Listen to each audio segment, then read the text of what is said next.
हम लोग पढ़ रहे थे sale of goods on approval basis, ठीक है, जहाँ पर हम लोगों ने क्या पढ़ा कि गुड्स जो है कस्टमर को क्या कर रहा है, जो बेच रहा है, जो शॉपकीपर है, वो कस्टमर को सेल और रिटर्न बेसिस पे बेच रहा है। मतलब अगर अच्छा लगे तो रख लो और बता दो कि मुझे पसंद आया, तो कंपनी सोचेगी या फिर शॉपकीपर सोचेगा कि हाँ मेरा सेल हुआ है, और अगर नहीं पसंद आता है, ठीक है, तो फिर रिटर्न कर दो, लेकिन with in a specified time limit. ऐसा नहीं कि अनलिमिटेड टाइम पीरियड है, जो भी टर्म्स कंडीशन है, जो भी मतलब एग्रीमेंट हुआ है कि 15 डेज के अंदर, अदरवाइज 1 मंथ, जो भी होगा उसके अंदर हम लोगों को रिटर्न करना है। और इस तरह का सेल अपने मतलब बिजनेस को एनहांस करने के लिए, न्यू प्रोडक्ट जो लॉन्च हुआ है उसे सेल करवाने के लिए इस तरह का ऑफर जो है कंपनियां देती रहती है, ठीक है। तो ये जो ऑफर है ये ऐसा हो सकता है, किसी कंपनी में ऐसा सेल थोड़ा बहुत होता है, किसी कंपनी में मतलब कभी कभी होता है, और किसी कंपनी में लार्ज नंबर में होता है। तो लास्ट दिन हम लोगों ने पढ़ा था कि जब मतलब कभी कभी होता है, ठीक है। और आज हम लोग पढ़ेंगे अगर मतलब थोड़ा ज्यादा और बहुत ज्यादा होता है तो हम लोग को किस तरह से उसमें डील करना है। तो पहले हम लोग लास्ट दिन जो टॉपिक किए थे उसका थोड़ा, उस पर थोड़ा और चर्चा करेंगे और उस पर थोड़ा क्वेश्चन प्रैक्टिस करेंगे, देन हम लोग बाकी 2 टॉपिक को कवर करेंगे।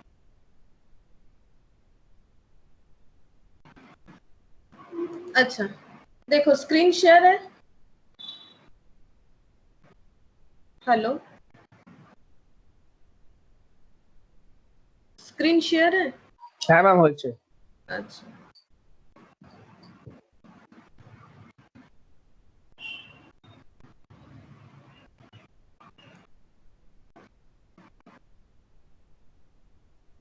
तो मैंने देखो होमवर्क तो कुछ दिया नहीं था तुम लोगों को, ठीक है, लेकिन यहीं पर थोड़ा प्रैक्टिस करवाते हैं। लास्ट दिन जो भी हम लोगों ने पढ़ा था उसके ऊपर कुछ क्वेश्चन फिर से सॉल्व करते हैं, ठीक है। देखो यहाँ पर देखो दिया हुआ है, ये वाला चीज हम बोल रहे थे स्टार्टिंग में कि accounting treatment when the business send goods casually, ठीक है, मतलब सेल ऑन अप्रूवल बेसिस पे अगर कैजुअली भेज रहा है, ठीक है, मतलब ऑकेशनली, कभी कभार, फ्रीक्वेंटली मतलब थोड़ा ज्यादा, न्यूमरसली मतलब बहुत ज्यादा, ठीक है। अगर कैजुअली होता है तो हम लोगों ने क्या सीखा है, कैजुअली होने से रूल्स ये है कि सेल को नॉर्मल सेल की तरह ट्रीट करो और क्रेडिट सेल का एंट्री पास करवाओ, ठीक है, क्रेडिट सेल का एंट्री पास करवाओ और उसके बाद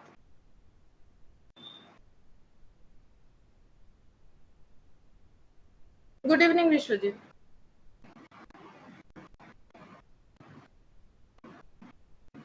good evening Vishwajit, hello Vishwajit का आवाज आ रहा है मेरा? पता नहीं, कुछ नहीं बोल रहे, ठीक है।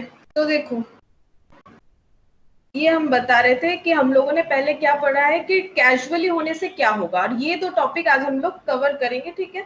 तो ये कैजुअली होने से क्या होता है, सेल को नॉर्मल सेल की तरह ट्रीट करो पहले, ठीक है, और अगर अप्रूव हो जाता है तो नो एंट्री, क्योंकि मैंने सिखाया ही था कि अगर हम लोग सेल का एंट्री पास कर रहे हैं। हेलो बोलो, हेलो, कौन बोल रहा है, बोलो क्या बोल रहे हो? Good evening ma'am. Good evening, कहाँ पर थे? कितना बार गुड इवनिंग बोला मैंने? मैम आवाज नहीं आ रहा था। ओह, नेटवर्क इशू, ठीक है। तो हम लोग पहले ऑर्डिनरी सेल उसे ट्रीट करेंगे, ठीक है। तो एक काम करते हैं, जो भी हम बोल रहे हैं उसके ऊपर पहले इस क्वेश्चन को अच्छी तरह से सॉल्व कर लेते हैं, तो तुम लोग का प्रैक्टिस भी हो जाएगा। तो देखो क्वेश्चन क्या है, Tulsian limited sends out goods to customers on sale और रिटर्न बेसिस। तो तुलसियन लिमिटेड जो है वो अपना गुड्स कस्टमर को बेच रहा है सेल और रिटर्न बेसिस पे, मतलब या तो वो सेल हो जाएगा या तो रिटर्न हो जाएगा। अब तक तो ये समझ ही गए होंगे तुम लोग। Customers having the option to retain or return the goods within a month. अब देखो कस्टमर को ऑप्शन दिया गया है, या तो रख लो रिटेन, या तो रिटर्न कर दो, नहीं पसंद आता है, लेकिन देखो टाइम एक बता दिया है, विद इन ए मंथ, यानी सेल होने के 1 मंथ के अंदर। The following transactions took place during the month of December 2000, ये एक्स जो है इसे 0 मान लो, ठीक है, 2001 एंड जैन 2002। तो दो महीने का यहाँ पर ट्रांजैक्शन दिया हुआ है। तो देखो फर्स्ट ट्रांजैक्शन क्या है, 5th December 2001 ट्रांजैक्शन देखो क्या है, sent goods to the following customers on sale और रिटर्न बेसिस एट, ये ध्यान दो, at 25% over and above cost price being ₹100। Cost price के बगल में ब्रैकेट देके लिखा हुआ ना बीइंग ₹100, इसका मतलब 100 कॉस्ट प्राइस है और 25% over cost price, over and above मतलब उससे ज्यादा। तो बताओ किसी को गुड्स बेचोगे कॉस्ट प्राइस में थोड़ी बेचोगे, मान लो 100 रुपए में खरीद के लेके आते हो, क्या 100 ही रुपए में बेच दोगे?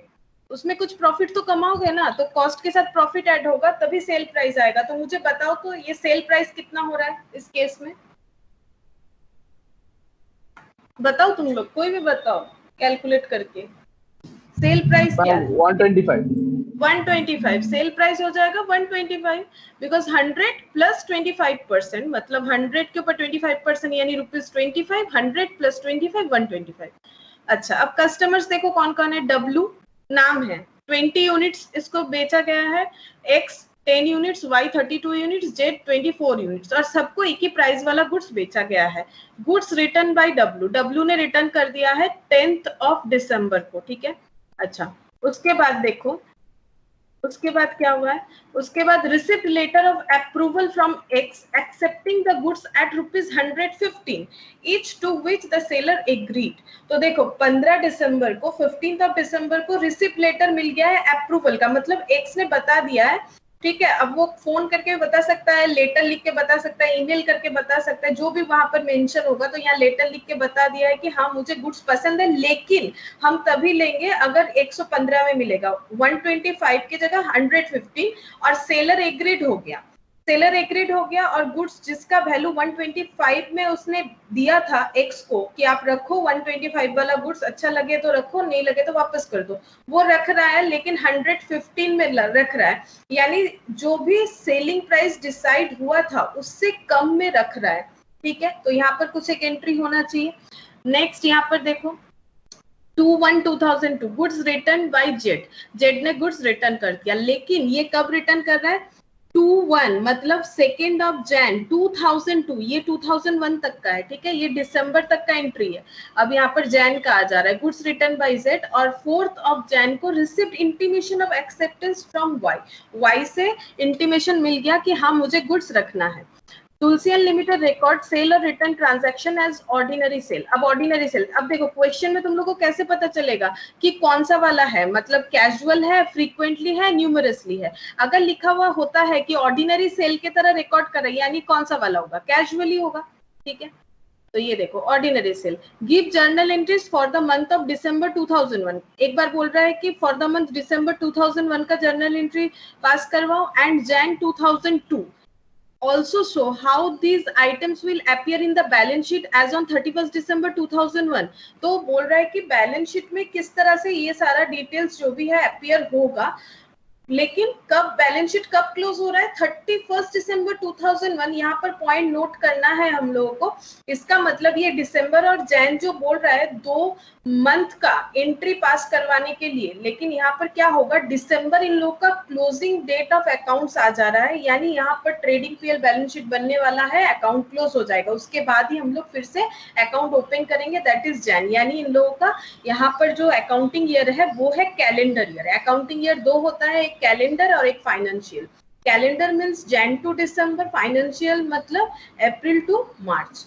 Assuming that on 30th December 2001 the sundry debtor balance 30th December, ठीक है, मतलब एक दिन आगे, दिसंबर के एक दिन आगे काउंट करके देखा गया, सन्ड्री डेटर का बैलेंस है 1 लाख और स्टॉक इन हैंड मतलब क्लोजिंग स्टॉक है 60,000, दोनों ही बैलेंस शीट का आइटम है, ठीक है।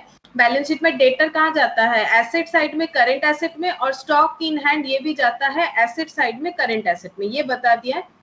और ये सब ट्रीटमेंट के बाद क्या होगा वो हम लोगों को बोल रहा है 31st दिसंबर का बैलेंस शीट प्रिपेयर करने के लिए, ठीक है। तो ये क्वेश्चन यहीं तक कंप्लीट है, ठीक है, ये क्वेश्चन यहीं तक कंप्लीट है। हम लोग इसके ऊपर सम्स को सॉल्व करेंगे, तो तुम लोग भी अपने हिसाब से स्टार्ट कर सकते हो, ठीक है। जो भी सीखे थे लास्ट दिन देखो होता है कि नहीं, और हम भी कर रहे हैं।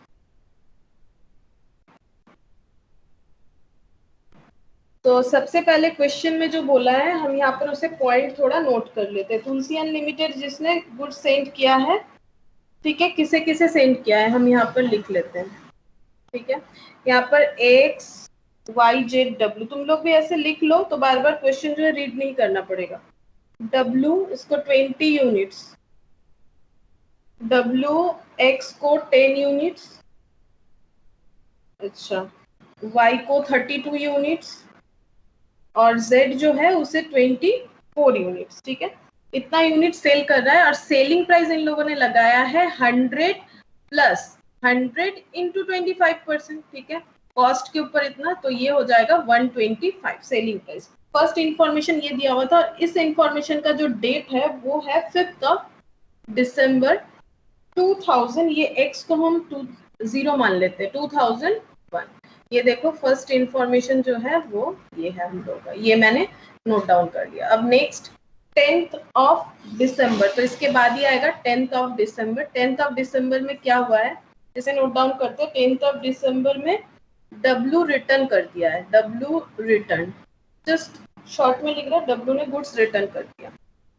उसके बाद 15th of December, 15th of December उसमें क्या हुआ है, एक्स अप्रूव किया है, मतलब उसे गुड्स रखना है but at the rate of 115, और जो मान चुका है, जो शॉपकीपर है मतलब जो ओनर है, सेलर है, वो मान चुका है। ठीक है, तो ये हो गया 15 दिसंबर में।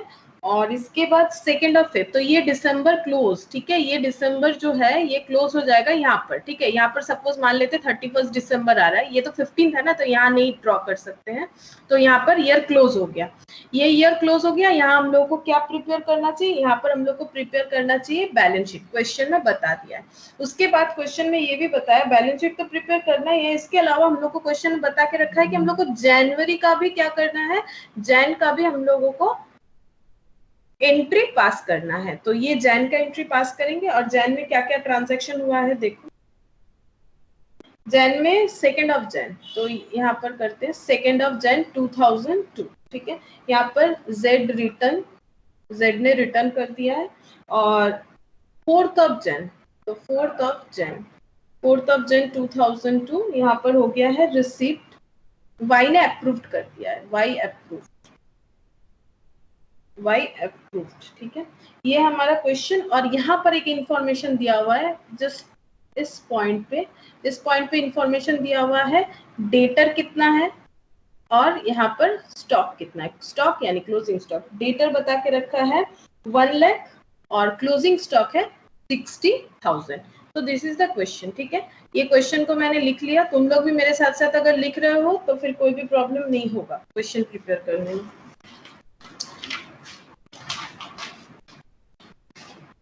अब हम लोग जर्नल एंट्री पास करेंगे। ठीक है, और जर्नल एंट्री हम लोग को तो पता ही है, जिस डेट पे ट्रांजैक्शन होता है उसी दिन से जर्नल एंट्री पास होगा। तो यहाँ से ट्रांजैक्शन शुरू हो रहा है, that is 5th of December.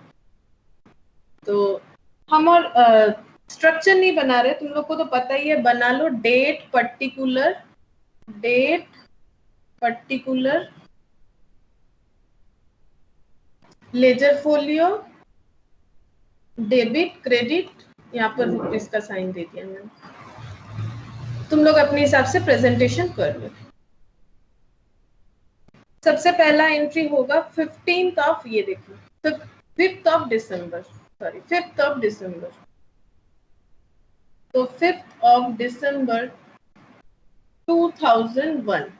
तो देखो यहाँ पर बोला है ऑर्डिनरी सेल होता है, तो इसका मतलब हम लोग जो मेथड सीखे थे वो वाला, दैट इज कैजुअल वाला। और यहाँ पर देखो सेल किया है, टोटल इतने यूनिट सेल हो गए हैं। ठीक है, लेकिन अप्रूवल बेसिस पे सेल हुआ है तो पैसा तो मिल नहीं रहा है। ठीक है, तो क्रेडिट सेल की तरह ट्रीट करना है, एक्चुअल सेल को क्रेडिट सेल की तरह ट्रीट करना है। तो हम लोग क्या लिखेंगे, या तो लिख सकते हो सन्ड्री डेटर, या तो लिख सकते हो ट्रेड रिसीवेबल। तो हम लोग लास्ट दिन ट्रेड रिसीवेबल यूज कर रहे थे तो वही लिख देते हैं, ट्रेड रिसीवेबल। अभी ना डेटर का नाम जो है वो ट्रेड रिसीवेबल हो गया है, तो ये यूज करोगे तो बेटर रहेगा। Trade receivable account debit to sales. तो लेजर फोलियो में ना हम यहाँ पर इनटू करके अमाउंट को यूज कर रहे हैं। ठीक है, तो तुम लोग बताओ कितना होगा, तुम लोग मुझे बताओ कितना होगा। 125 करके है, अमाउंट बताओ कितना होगा। ये रहा क्वेश्चन और तुम लोग के कॉपी में भी होना चाहिए। मैम 10,750। 10,750 करेक्ट, 10,750 10,750। क्यों होगा? क्योंकि इसका टोटल लगा लो कितना सारा हो रहा है, 20 एंड 10, 30, 30, 60, 70, 80, 86 यूनिट हो रहा है। हाँ मैम। हाँ, तो 86 यूनिट सेल हुआ है एट द रेट ऑफ 125 करके। तो 86 इंटू 125, 10,750। नरेशन तुम लोग लिख लोगे, being the goods saying to customer WXYZ on return days. Being the goods sold to X, Y, Z, W on sales or return basis। हो गया फर्स्ट ट्रांजैक्शन कंप्लीट। ठीक है, हम लोगों ने दे दिया। अब 10th ऑफ दिसंबर में नेक्स्ट एंट्री होना चाहिए, 10th ऑफ दिसंबर। तो 10th ऑफ दिसंबर 2001। और हुआ क्या है, 10th ऑफ दिसंबर 2001 में डब्ल्यू ने रिटर्न कर दिया है। तो बताओ रिटर्न करने से क्या होगा? रिटर्न का एंट्री करेंगे, सेल्स रिटर्न लिख सकते हो, return inward debit to sundry debtors. हाँ, सेल्स अकाउंट डेबिट भी लिख सकते हो, रिटर्न इनवर्ट लिख सकते हो, सेल्स रिटर्न लिख सकते हो।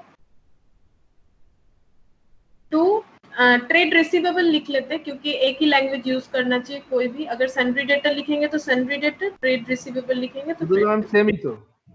হ্যাঁ, দুটো সেমই, কিন্তু আমি যদি একবার ট্রেড রিসিভেবল লিখেছি আবার সানডি ডেটারটা লিখলে কেমন দেখাবে? মানে যে কোনো একটাই লিখবো, যতবার লিখবো।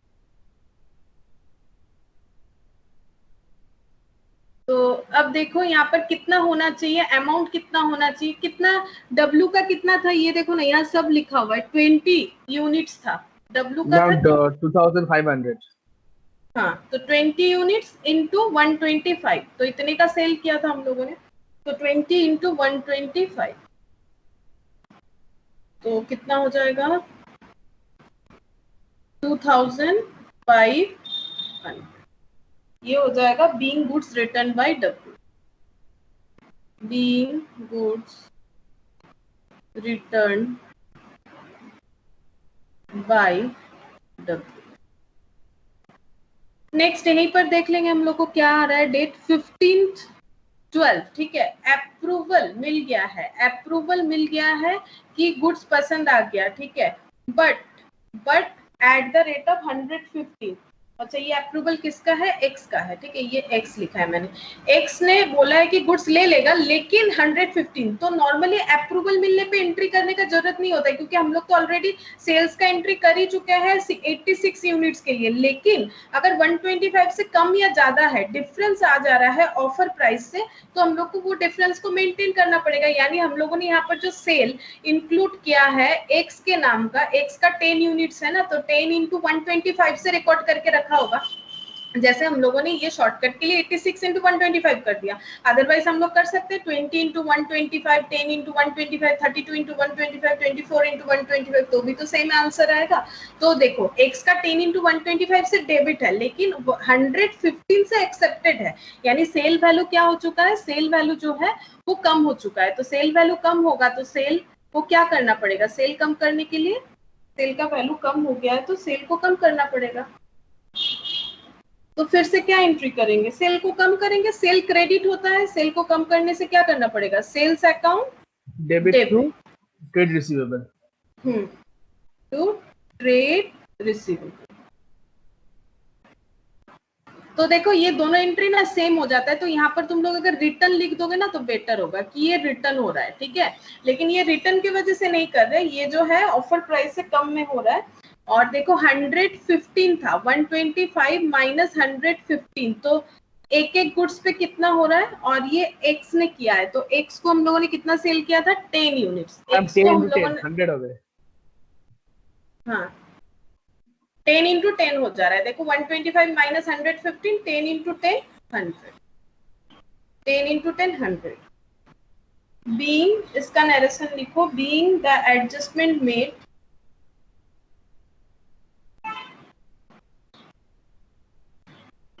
for reduction in selling price, for reduction in selling price of ₹10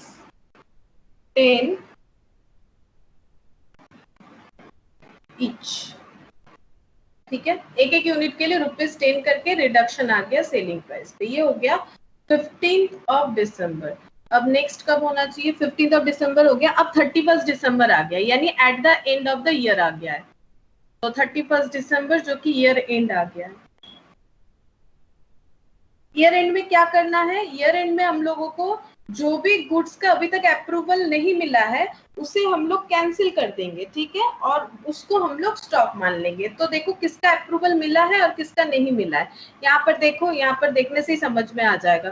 तो देखो डब्लू जो है, डब्लू ने गुड्स क्या कर दिया? रिटर्न कर दिया। इसका एंट्री हो गया, तो इससे अब कोई लेना देना नहीं है। एक्स जो है उसने गुड्स खरीद लिया है, ठीक है, तो उसको हम लोगों ने बेच दिया है, तो रिटर्न का एंट्री हम लोगों ने पास कर दिया। और एक्स को जो सेल किए थे वो कम में हुआ, इसलिए 2 बार एंट्री पास हुआ। नॉर्मली यहाँ पर कोई एंट्री पास नहीं होता है, ठीक है।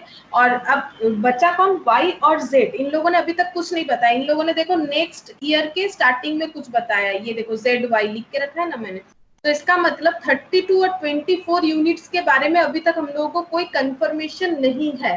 तो इसका मतलब जब ईयर एंड हो रहा है तो 32 और 24 यूनिट्स का जो सेल है उसे हम लोग क्या करेंगे? कैंसिल कर देंगे कि ये हमारा सेल नहीं है, ताकि जीपी सही आए। और क्या करेंगे? उसे क्लोजिंग स्टॉक दिखाएंगे। तो 32 और 24 कितना हो रहा है? तो पहले सेल्स को कैंसिल करेंगे, तो एंट्री हो जाएगा sales account debit to trade receivable. Ma'am 7,000। 7,000 7,000 हो रहा है। कैसे हो रहा है देख लो, 24 एंड 32। अच्छा 24 एंड 32, 24 प्लस 32 इतना यूनिट्स इनटू कितना हो जाएगा? 125। तो चेक करो 24 प्लस 32 कितना होता है? 56। 56 इंटू 125, 7,000। Yes ma'am. 7,000, ठीक है। तो इसका नैरेशन लिखना जरूरी नहीं, तो सारा एंट्री इसी तरह से दिखेगा, सेल्स टू ट्रेड रिसीवेबल। तो इसमें नैरेशन होना बहुत जरूरी है। Being the cancellation of original entry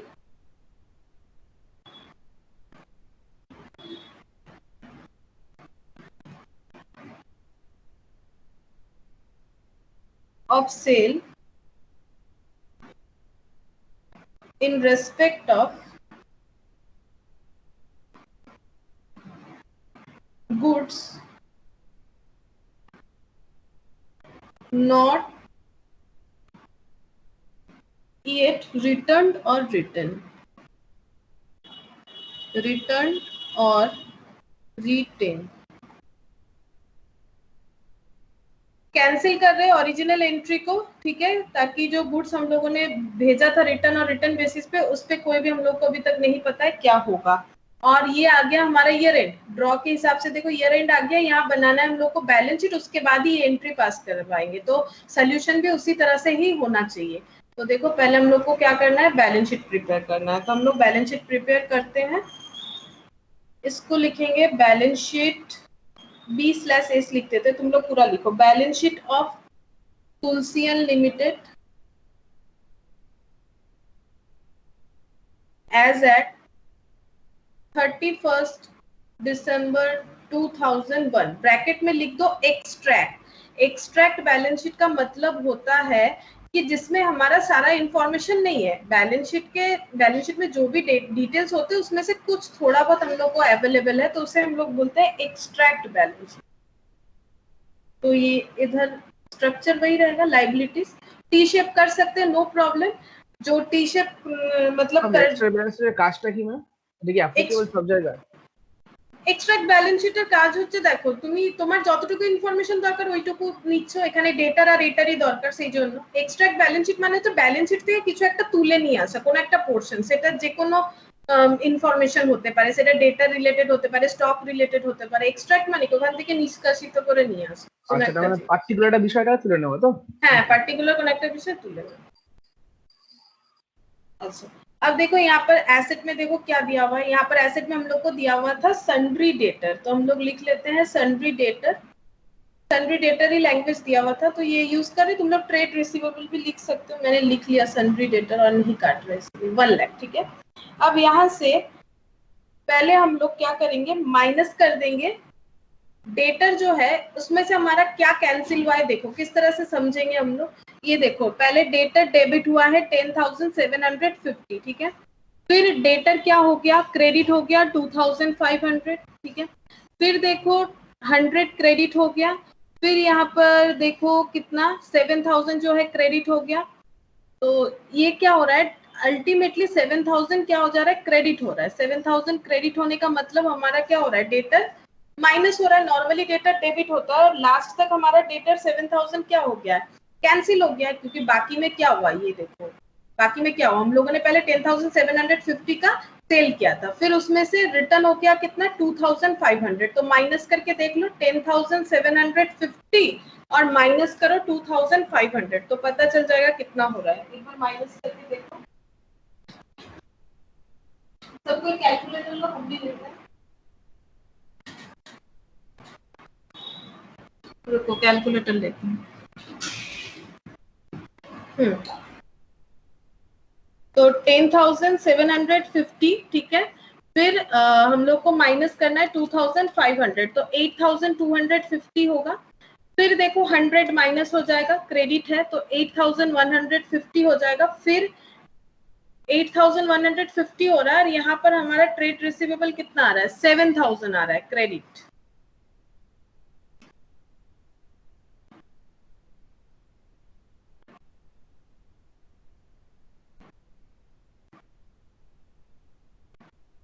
$10,750 debit है, फिर 2,500 क्रेडिट है, तो 8,250 फिर 100, तो 8,150 और हम लोगों ने कैंसिल कर दिया है कितने का, 7,000 का हम लोगों ने कैंसिल कर दिया ट्रेड रिसीवेबल। तो 1,150। अच्छा, तो हम लोग किस तरह से लिखेंगे, देखो इसे डेटर हमारा टोटल है 1 लाख, क्यों, क्योंकि ये क्वेश्चन में ही बता के रखा है। डेटर जो है वो 1 लाख है, ये हमारा क्वेश्चन में ही बता के रखा है। डेटर का बैलेंस है 1 लाख और यहाँ पर हम लोगों ने वो नोट डाउन भी किया था, देखो डेटर का बैलेंस है 1 लाख। अब 1 लाख में इतना कुछ हुआ है, पहले हम लोगों ने सेल दिखाया, इसमें से अब goods sold on approval basis को हम लोग अलग करेंगे। तो goods sold on approval basis का लास्ट बैलेंस इतना आया कि हम लोग 7,000 का जो है वो कैंसिल कर रहे हैं और बाकी जितना है वो हमारा एडजस्ट हो चुका है। क्योंकि देखो ये जो है ये WXYZ ये चारों का मिला के था, जिसमें से देखो W ने रिटर्न कर दिया, उसका एडजस्ट हो गया, हम लोगों ने माइनस कर दिया। X ने एक्सेप्ट किया है लेकिन वो कम बेसी जो भी है उसको भी एडजस्ट कर दिया हम लोगों ने। Y और Z का कैंसिल कर दिया, ठीक है। तो Y और Z का जो कैंसिल हो गया वो हम लोगों को क्या करना पड़ेगा, माइनस करना पड़ेगा, क्योंकि हमारा डेटा उतने से कम हो जाएगा। 7,000 माइनस कर देते, हाँ 7,000 माइनस करना पड़ेगा। Debtor for goods on approval basis, तो हम लोग 7,000 क्या करेंगे, माइनस कर देंगे। तो 1 लाख से 7,000 माइनस कर दो, कितना बचेगा 93,000 अभी डेटर बचा हुआ है। और स्टॉक का क्या ट्रीटमेंट होगा, स्टॉक यानी इन्वेंट्री भी लिख सकते हो। स्टॉक अभी है 60,000, ये हमारे क्वेश्चन में ही दिया हुआ है।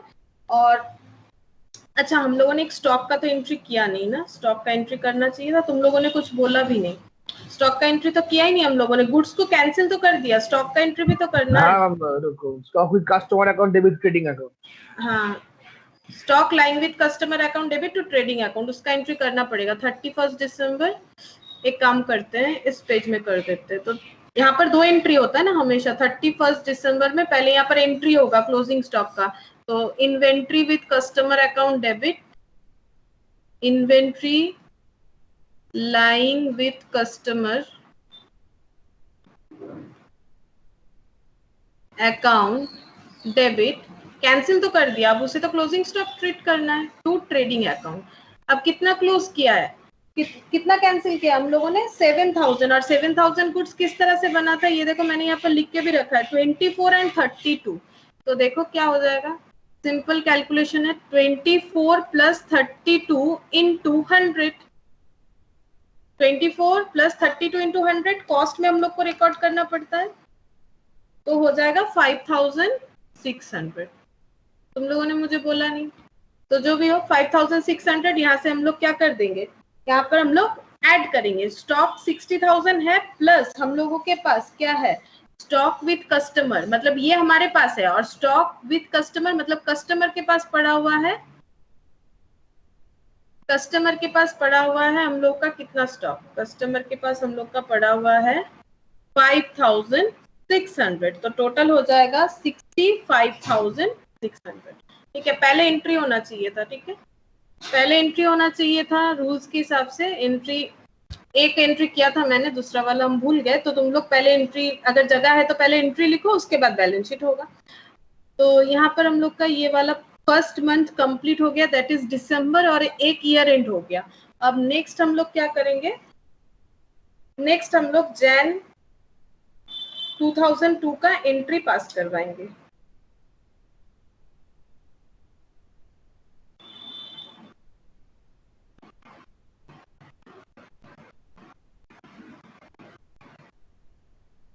अच्छा, तो तुम लोग जैन का एंट्री पास करवाओ, month of Jain, month of Jain, Jain का एंट्री पास करो। हम पूछ रहे हैं तुम लोगों से ma'am sundry debtors account debit to sales account, sundry debtor account debit to sales account, 7000। अच्छा, ट्रेड रिसीवेबल लिखते हैं, ये यूज कर रहे हैं जब, ट्रेड रिसीवेबल लिखते हैं।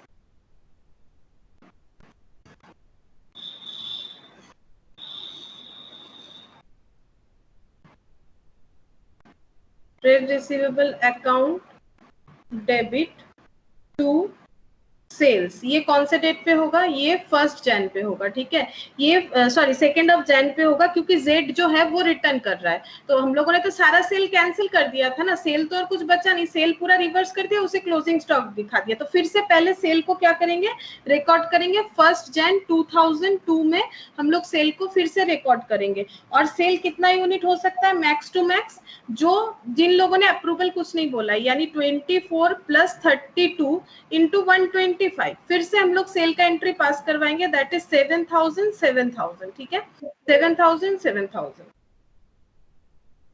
अब हम लोग क्या करेंगे, देखो, हाँ नरेशन बोल रहे हैं, being the reversal of adjusting entry past. ये क्या हो रहा है ना, हम लोग 7,000 को कैंसिल कर दिए थे, फिर उसे क्लोजिंग स्टॉक दिखा दिए थे अमाउंट 5,600 से। अब हम लोग को क्या करना है, ट्रेड रिसीवेबल फिर से दिखाना है, फिर से सेल दिखाएंगे, नेक्स्ट ईयर फिर से दिखाएंगे कि हम लोग का इतना good sold on approval basis है। लेकिन यहाँ पर हुआ क्या है, देखो 2 जैन में जेड ने रिटर्न कर दिया और वाई ने अप्रूव कर दिया, तो पहले जेड ने रिटर्न किया है उसका एंट्री पास करेंगे, फिर वाई वाला देखते हैं क्या होगा। तो 2 जैन, ठीक है, जेड ने रिटर्न कर दिया, तो रिटर्न करने से रिवर्स एंट्री हो जाएगा। Ma'am trade receivable account debit to sorry sales return account sales debit, return, हाँ sales return account debit to trade receivable 3000। अब रिटर्न जिसने किया है उसका कितना क्वांटिटी था, जेड का 24 यूनिट्स इंटू 125, 24 इंटू 125, तो 3,000 यूनिट ये रिटर्न हो गया है। और इसका नरेशन लिखो, being goods return by Z, being goods return by Z, ये हो गया। अब देखो, अब यहाँ पर क्या है, अब यहाँ पर बोल रहा है वाई ने अप्रूव कर लिया, तो अप्रूव कर लिया तो एंट्री करने का जरूरत नहीं है, क्योंकि वाई का सेल तो हम लोगों ने रिकॉर्ड किया है ना, ये देखो ना, वाई का सेल हम लोगों ने रिकॉर्ड किया है, तो सेल तो रिकॉर्डेड है, पैसा तो मिलने वाला है नहीं अभी, ठीक है, कैश का ट्रांजेक्शन तो यहाँ पर हम लोग शो करते नहीं है। तो ये हुआ हम लोगों का कंप्लीट, ठीक है। और ये जो है इसके बाद वाला जो अप्रूवल है उसमें नो एंट्री, ठीक है, चाहो तो तुम लोग लिख लो अपने समझने के लिए, अप्रूवल वाला जो हो रहा है उसमें नो एंट्री।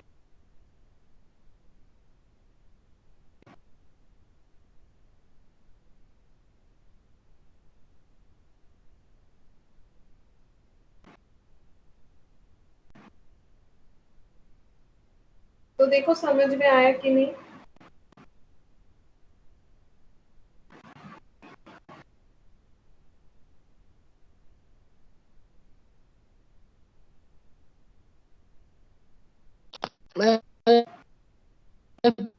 बताओ। आवाज कट जा रहा है बीच से। आवाज कट जा रहा है। पीडीएफ दे दी, हम लोग को पीडीएफ नहीं मिला था। क्यों, तुम्हें हम भेजे है तो जो सेल ऑन अप्रूवल बेसिस का ये वाला पीडीएफ तो आज की है ना, आज शेयर करेंगे। तुम्हें भेजे है तो goods on cell on approval basis. Okay.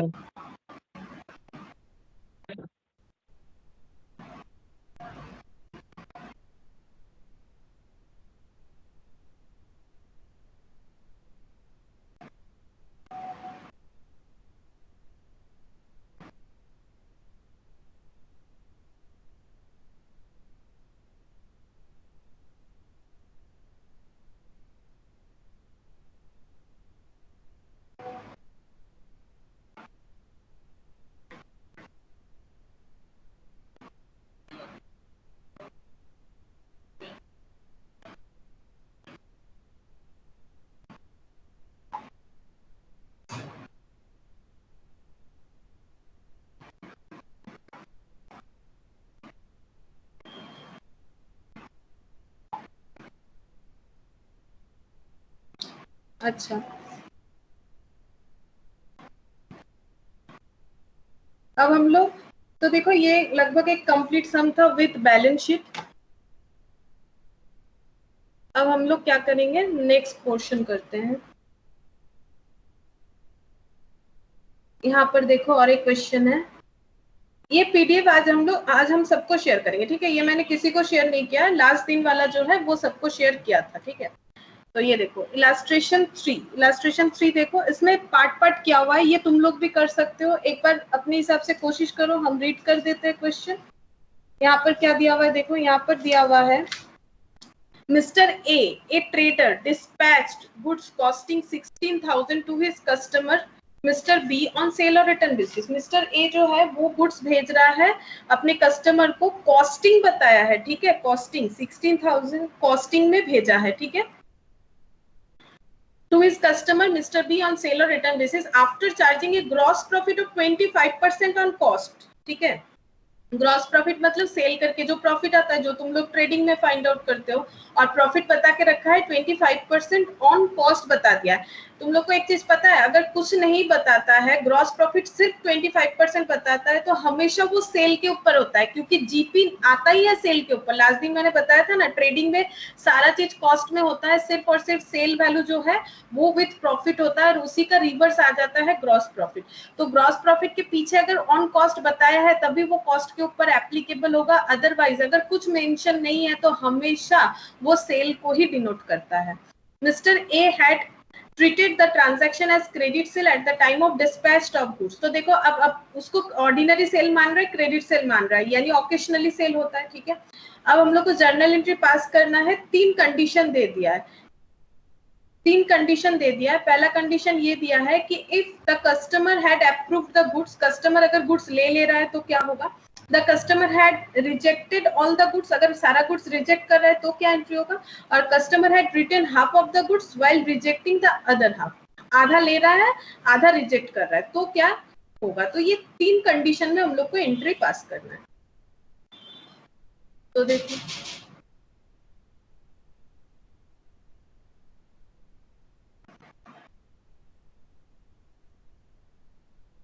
सबसे पहले फर्स्ट पॉइंट क्या है।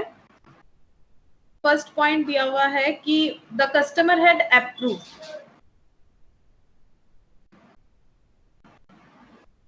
व्हेन कस्टमर अप्रूव्ड, जब कस्टमर अप्रूव करेगा तो क्या होगा। तो देखो कस्टमर ने क्या किया, गुड्स डिस्पैच्ड कर दिया है, सॉरी कस्टमर को गुड्स डिस्पैच्ड हो गया 16,000 का। तो पहले हम लोग सेल का एंट्री करेंगे जैसे होता है। तो कस्टमर कौन है, नाम दिया हुआ है, तो फिर ट्रेड रिसीवेबल या फिर डेटर क्यों लिखे, mister B account debit, mister B हमारा डेटर है टू सेल्स, और मिस्टर बी को हम लोगों ने कितना गुड्स सेल किया है 16,000 का एट द रेट ऑफ कितना है 25%, लगा के बताओ कितना होगा 16,040 सॉरी 20,000, 16,000 इंटू 25% करो 4,000 आ जाएगा, तो ये हो गया 20,000। ठीक है, 20,000 का गुड्स जो है वो सेल हो रहा है। इन नरेशन तुम लोग लिख लोगे, being goods sold on approval और रिटर्न बेसिस। अब इस पहला वाला कंडीशन था क्या, कस्टमर ने गुड्स अप्रूव किया है तो नो एंट्री। ठीक है, ये तो सेल का एंट्री है, ये सेल का एंट्री है। अब कंडीशन क्या है, कस्टमर ने अप्रूव किया है, तो अप्रूव कर लिया है तो बहुत अच्छा बात है, नो एंट्री, क्योंकि ऑलरेडी तो हम लोगों ने सेल का एंट्री पास करके ही रखा है ना, तो अप्रूवल हो गया तो ठीक है। अगर अप्रूवल कम या ज्यादा में होता, 20,000 से कम या ज्यादा में होता, तब हम लोग को एंट्री करना पड़ता है। जैसे कि लास्ट वाले क्वेश्चन में था, सपोज वो अगर 18,000 में एक्सेप्ट करता तो सेल को 2,000 से कम करना पड़ता, और अगर 22,000 में एक्सेप्ट करता तो फिर 2,000 से इंक्रीज करना पड़ता, तो नो एंट्री। ठीक है, अब देखो नेक्स्ट है, customer had rejected all the goods when sales account debit to mister B. हाँ, व्हेन रिजेक्टेड हो जाएगा, तो देखो ये फर्स्ट वाला एंट्री सब में होगा। ठीक है, ये वाला होगा, फर्स्ट वाला एंट्री जो है ये सेम हो जाएगा, मिस्टर बी टू सेल्स, ये तो होगा ही कि गुड्स पहले सेल ऑन अप्रूवल बेसिस में चला गया, उसके बाद अगर रिटर्न होता है तो क्या एंट्री हो जाएगा, रिवर्स एंट्री हो जाएगा। रिटर्न होने से एंट्री हो जाएगा sales return to mister B, cancel हो गया 20,000 नरेशन लिख लोगे तुम लोग। और लास्ट पॉइंट क्या दिया हुआ है, हाफ रख रहा है हाफ रिजेक्ट कर रहा है, तो हम यहाँ शॉर्ट में लिख रहे हैं हाफ रिटेन हाफ रिजेक्टेड। तो इस केस में क्या होगा, हाफ रिटेन्ड और हाफ रिजेक्टेड वाले केस में क्या होगा, फर्स्ट एंट्री तो होगा, अमाउंट हाफ हो जाए तो है अमाउंट हाफ हो जाएगा, 20,000 पहले सेल कर देते हैं। ठीक है, 20,000 का सेल कर देते हैं, हाफ रिजेक्टेड हो गया, हाफ रिजेक्टेड यानी उसने रिटर्न कर दिया होगा। ठीक है, तो फिर क्या एंट्री होगा, जो हाफ रिजेक्टेड हो गया उसके लिए हम लोग करेंगे sales to mister B, sales return, reject मतलब रिटर्न कर रहा है, कितने का रिटर्न हो रहा है, फिर 20,000 का आधा करो 10,000 ये रिटर्न का एंट्री हो गया। ठीक है, 10,000 ये हमारा रिटर्न का एंट्री हो गया, पहले सेल कर दिया फिर रिटर्न कर दिया। ठीक है, और हम लोग को क्या करना है, अगर हम लोगों को और भी एंट्री पास करना है तो हम लोग चाहे तो कर सकते हैं, जो अदर हाफ है उसको हम लोग क्या करेंगे, उसको भी हम लोग कैंसिल कर देंगे, क्योंकि लेकिन यहाँ पर देखो एक चीज बोल रहा है, half retain while rejecting the other half. अच्छा, अदर हाफ तो रिटर्न कर लिया है तो नो एंट्री, रिटर्न कर लिया ना।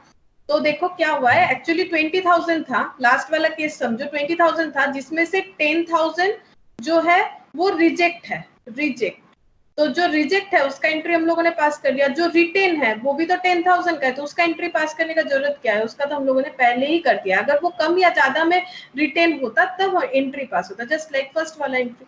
तो बस, और तो कुछ नहीं करना है, बस हो गया।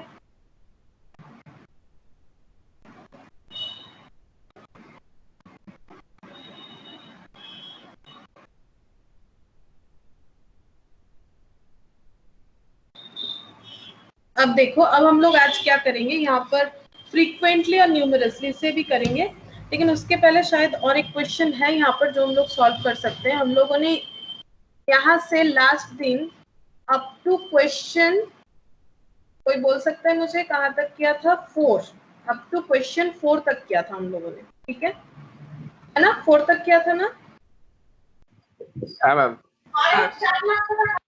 अब हम लोग कहाँ से देखेंगे, अब हम लोग क्वेश्चन नंबर 5 करेंगे। देखो बड़ा इंपॉर्टेंट है क्वेश्चन, क्वेश्चन नंबर 5 देखो यहाँ पर क्या बोल,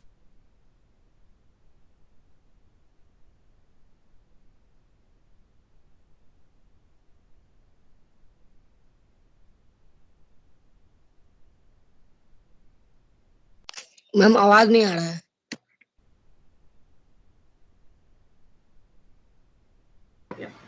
हेलो हेलो, हाँ मैम ठीक আছে।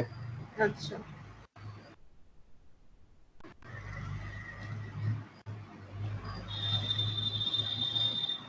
A sends out goods on approval to few customers and includes the same in the sales account.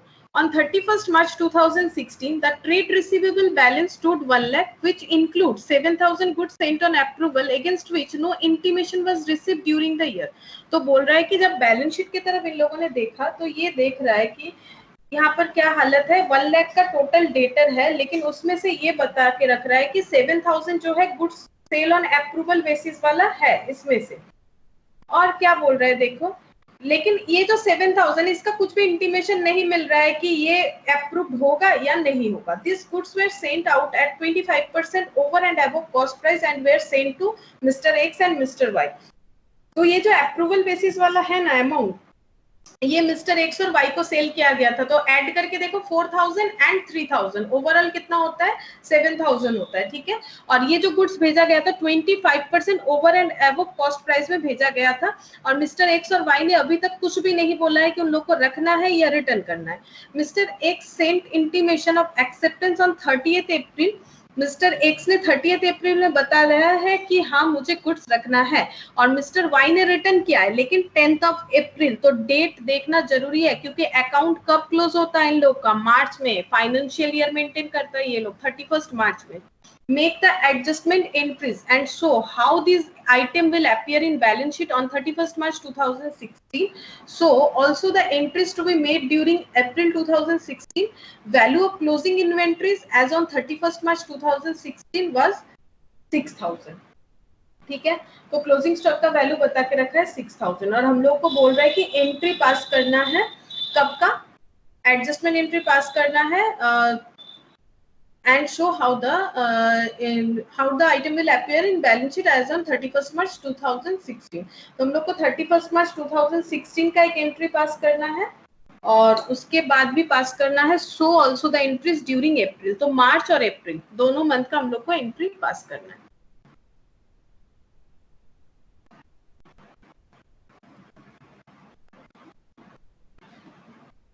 तो देखो पहले हम लोग 31st मार्च को एंट्री पास करेंगे, ठीक है। 31st मार्च 2016, बिकॉज देखो क्वेश्चन में बोल ही रहा है कि 31st मार्च 2016 में 1 लाख का डेटर है, जिसमें से 7,000 जो है वो good sold on approval basis है, और किसे किसे भेजा था, एक्स और वाई को, जिसमें से 30th अप्रैल को एक्स ने क्या किया है, एक्स ने बताया कि मुझे एक्सेप्ट लेना है, लेकिन हम लोग कब का कर रहे हैं, 31st मार्च का कर रहे हैं। तो एक डायग्राम तो करना ही चाहिए, नहीं तो क्या समझोगे तुम लोग। देखो डायग्राम में क्या हो रहा है,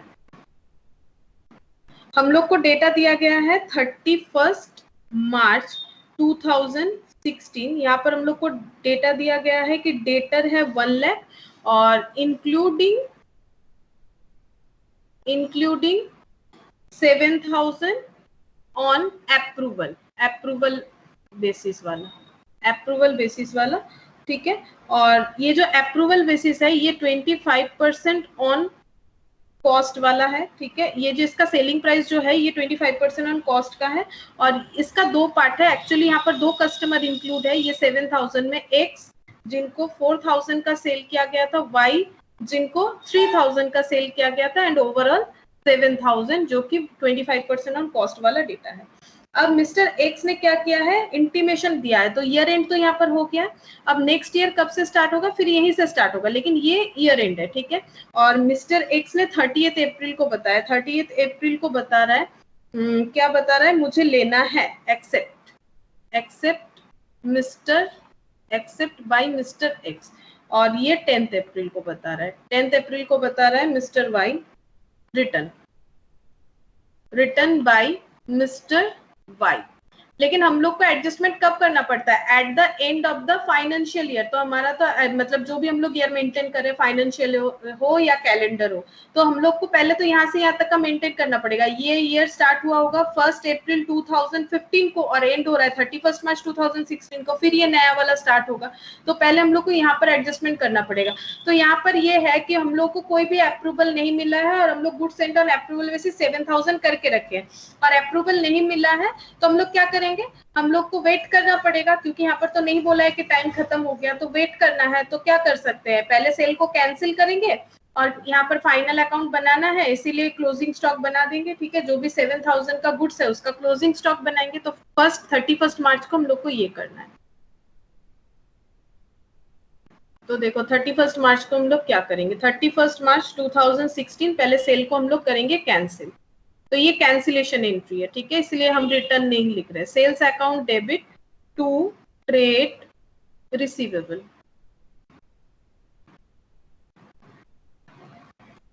सेवन थाउजेंड ये हम लोगों ने क्या कर दिया, कैंसिल कर दिया। और उसके बाद इस कैंसिल गुड्स को हम लोग क्या करेंगे, इसे इन्वेंट्रीज ट्रीट करेंगे। तो तुम लोग इन्वेंट्रीज का मुझे अमाउंट बताओ, सब कोई कैलकुलेट करो, कैलकुलेट करके बताने का कोशिश करो। इन्वेंट्रीज लाइन विथ कस्टमर लिख सकते हो, लाइन विथ कस्टमर मैंने पूरा बताया था लास्ट दिन क्या होता है। Line with customer on sale और रिटर्न बेसिस, ऑन सेल और return basis account debit to trading. बता सकते हो मुझे अमाउंट क्या होगा? उस दिन मैंने बहुत अच्छी तरह से समझाया था, कॉस्ट प्रॉफिट, ये तो कोशिश करो कितना होगा।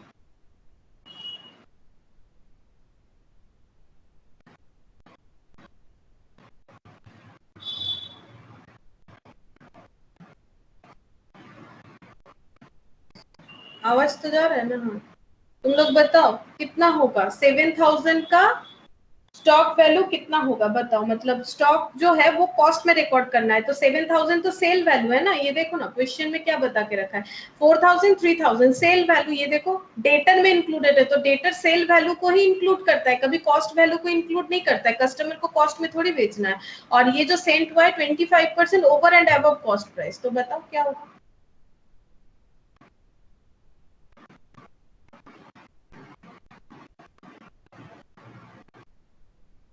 6975।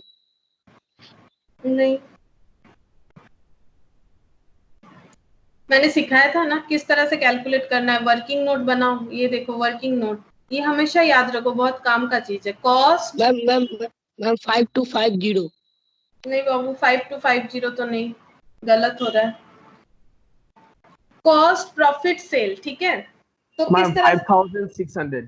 हाँ राइट, 5600 होगा। देखो बता दिया है 25% over and above cost price पे भेजा जाता है, तो 25 ये इंफॉर्मेशन है, इस पे डिपेंड करेगा इस टेबल पे क्या क्या डेटा लिखना है। 25% on cost, over and above या फिर ऑन कॉस्ट, तो 25% कॉस्ट कितना है, तो 25% मतलब 25/100, और ये तो हमेशा प्रॉफिट डिनोट करता है ना। इस कॉस्ट के ऊपर प्रॉफिट निकाल लो या फिर क्या बोलते हैं सेल के ऊपर निकाल लो, ठीक है। तो यहाँ पर हम लोग क्या लिखेंगे, देखो प्रॉफिट कितना है 25 और ऑन कॉस्ट बोला है तो 100 कॉस्ट मानेंगे। अगर किसी चीज पे प्रॉफिट 25 रुपए है, कॉस्ट 100 है, तो उसका सेल वैल्यू कितना होगा? 125। सेल मतलब क्या होता है, कॉस्ट प्लस प्रॉफिट होता है, और हमारा सेल वैल्यू गिवन है हमें 7000, हमारा सेल वैल्यू हमें गिवन है 7000, तो हम लोग यहाँ पर लिख देते 7000, और हम लोग को कौन सा प्राइस चाहिए, कॉस्ट प्राइस, यहाँ क्वेश्चन मार्क लगाओ। अब कैलकुलेट करेंगे, अगर इसका मतलब 7000 जो है 125 इक्विवेलेंट टू 7000 हो गया, तो 1 इक्विवेलेंट टू कितना हो जाएगा, 7000 डिवाइडेड बाय 125, तो 100 इक्विवेलेंट टू कितना हो जाएगा, हमें कॉस्ट चाहिए ना, तो 7000 इंटू 100 डिवाइडेड बाय 125, कैलकुलेट करो 7000 डिवाइडेड बाय 125 इंटू 100, तो देखो 5600। ये बहुत ही काम का चीज है, इसे दिमाग में सेट कर लो, ठीक है, ये सारी जगह पे काम आएगा, स्पेशली कॉस्ट अकाउंट्स में तो हर जगह काम पे आएगा। 25% ऑन कॉस्ट क्या है, प्रॉफिट है ना, तो प्रॉफिट 25 ऑन कॉस्ट बताया, तो कॉस्ट 100 ऑन सेल बताता तो सेल 100 हो जाता है। ऐसा मैंने लास्ट वीडियो में, मतलब लास्ट क्लास में, अगर तुम लोग भूल गए तो एक बार वीडियो देखना, वहां पर पूरे डिटेल्स में मैंने इस तरह से दो मतलब एग्जाम्पल लेके भी बताया था, ऑन कॉस्ट ऑन प्रॉफिट क्या होगा, ऑन कॉस्ट या फिर ऑन सेल होगा, तो जो भी हो। तो यहाँ पर कितना हो रहा है 5600, तो तुम लोग चेक करके देख लो रिवर्स, 5600 पे 25% लगा के देखो, 1400 प्रॉफिट होता है, 1400 और ऐड करोगे तो 7000 ही आएगा। तो ये हो गया हमारा 31 मार्च 2016 तक का हम लोगों ने कंप्लीट कर लिया। अब यहाँ पर बनाएंगे बैलेंस शीट, ठीक है, इस डेट पे बनाएंगे बैलेंस शीट, क्योंकि क्वेश्चन में बोल रहा है बैलेंस शीट बनाओ। तो balance sheet as on 31st March, balance sheet as on 31st March 2016 extract लिखना जरूरी है। बैलेंस शीट मतलब दोनों साइड बैलेंस होना चाहिए। अब जैसे ही तुम लोग एक्सट्रैक्ट्स लिख दोगे इसका मतलब बैलेंस नहीं होगा, ठीक है, क्योंकि इंफॉर्मेशन है ही नहीं उतना सारा। लाइबिलिटीज, एसेट्स, तो ये देखो लगभग एकदम फर्स्ट सम के तरह ही है। ट्रेड रिसीवेबल,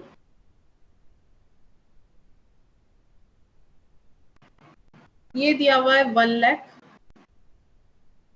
लेस अप्रूवल वाला, approval basis sale, approval basis debtor लिख देते या फिर ट्रेड रिसीवेबल लिख सकते हो, सेम ही है, उस क्वेश्चन का रिवर्स है, ठीक है, उस क्वेश्चन का जस्ट रिवर्स है। और इन्वेंट्रीज 60,000 ऐड करेंगे, line with customer,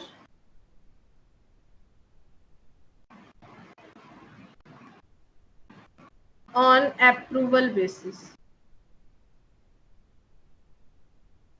on approval basis sale, उन कस्टमर के पास है जिन लोगों को हम लोगों ने अप्रूवल बेसिस पे सेल किया था, तो 65,600, ठीक है। और इसका टोटल चाहो तो कर सकते हो, नहीं भी करोगे चलेगा, बिकॉज टोटल करके तो कोई फायदा है नहीं, बैलेंस शीट तो टैली करने वाला है नहीं, ठीक है, क्योंकि टैली करना भी नहीं, एक्सट्रैक्ट है ना, तो आधा अधूरा इंफॉर्मेशन। लेकिन क्वेश्चन अभी खत्म नहीं हुआ है, यहाँ पर हम लोगों ने यहाँ तक कर लिया, जो भी करना था हम लोगों ने एडजस्टमेंट कर लिया। अब हम लोग को क्या करना है, अब हम लोग को बोला यहाँ पर भी एंट्री पास करवाओ और यहाँ पर भी एंट्री पास करो, तो एक्सेप्ट हो जाएगा। 30 अप्रैल को अगर एक्सेप्ट हो जाता है तो क्या कोई एंट्री करना पड़ेगा, बताओ बताओ, क्या लगता है तुम लोग को? 30 अप्रैल एक्सेप्ट कर लिया है मिस्टर एक्स ने, तो क्या कोई एंट्री करना पड़ेगा?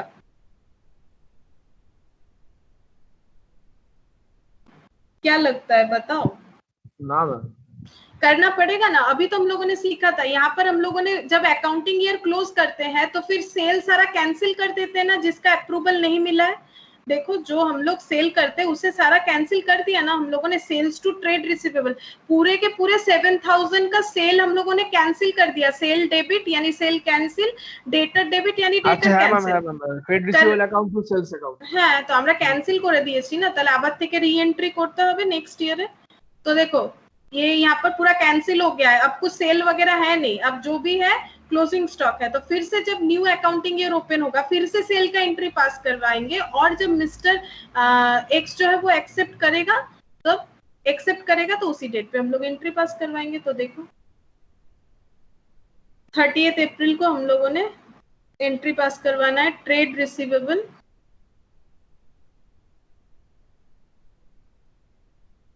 टू सेल्स, और मिस्टर एक्स का अप्रूवल है 4,000 के लिए, ठीक है, 4,000 का सेल है तो उनका अप्रूवल हो गया। अच्छा, और इसके अलावा 10 अप्रैल को करना है रिटर्न का एंट्री। अब बताओ रिटर्न का एंट्री होगा कि नहीं होगा?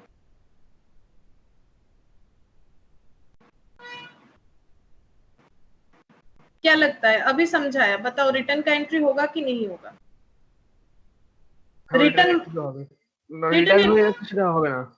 नहीं होगा रिटर्न एंट्री, क्योंकि यहाँ पर तो सारा सेल कैंसिल हो गया था ना। यहाँ पर 4,000 3,000 जो प्लस 7,000 होके रखा था सेल, उसमें से हम लोगों ने पूरा उसे माइनस 7,000 कर दिया। डेबिट क्रेडिट मतलब ही क्या होता है, जब सेल का एंट्री पास किया था तो सेल डेबिट करके क्रेडिट करके रखा था, फिर सेल को डेबिट कर दिया, माइनस कर दिया, पूरा सेल ही कैंसिल है। तो फिर जब मिस्टर एक्स ने एक्सेप्ट किया तो हम लोगों ने फिर से 4,000 का क्या कर दिया, सेल दिखा दिया, ठीक है, हम लोगों ने 4,000 का सेल दिखा दिया। लेकिन यहाँ पर तो पूरा माइनस 7,000 किया हुआ है ना, तो रिटर्न में तो माइनस ही करना है हम लोग को 3,000, तो माइनस तो ऑलरेडी होके ही रखा है, पूरा 7,000 तो माइनस होके ही रखा है, तो फिर क्यों रिटर्न पास करवाए, ठीक है। तो रिटर्न पास करवाने का कोई भी जरूरत नहीं है, ठीक है। यहाँ पर मतलब अकाउंटिंग ट्रीटमेंट कुछ नहीं होगा, ठीक है, सिर्फ फिजिकली वो वापस आ जाएगा, ठीक है, फिजिकली वापस आ जाएगा। फिजिकली मिस्टर वाई को क्या करना पड़ेगा, गुड्स दे के जाना पड़ेगा वापस। लेकिन यहाँ पर अगर टेक्निकली मतलब अकाउंटिंग एंट्री के हिसाब से हम लोगों ने ऑलरेडी उसे कैंसिल करके ही रखा है, 7,000 माइनस करके ही रखा है, इसीलिए तो फिर से 4,000 ऐड करना पड़ा मिस्टर एक्स के लिए। तो यहाँ पर ये पॉइंट लिख लो तो याद रहेगा कि क्यों नहीं होगा। मिस्टर वाई का entry, no entry is required on 10th April for goods written by Mr. Y. Goods should be included physically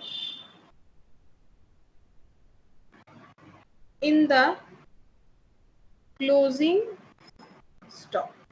बस क्या करना है इसमें, जो भी ट्रीटमेंट अकाउंटिंग ट्रीटमेंट तो हो चुका है, कुछ नहीं करना पड़ेगा, लेकिन क्या करना पड़ेगा फिजिकली जो है वो क्लोजिंग स्टॉक में तुम लोग को लेके आना पड़ेगा। मतलब प्रैक्टिकली अगर सोचोगे तो मिस्टर वाई को रिटर्न करना है और फिर उस गुड्स को तुम लोग को अपने क्लोजिंग स्टॉक में दिखाना पड़ेगा।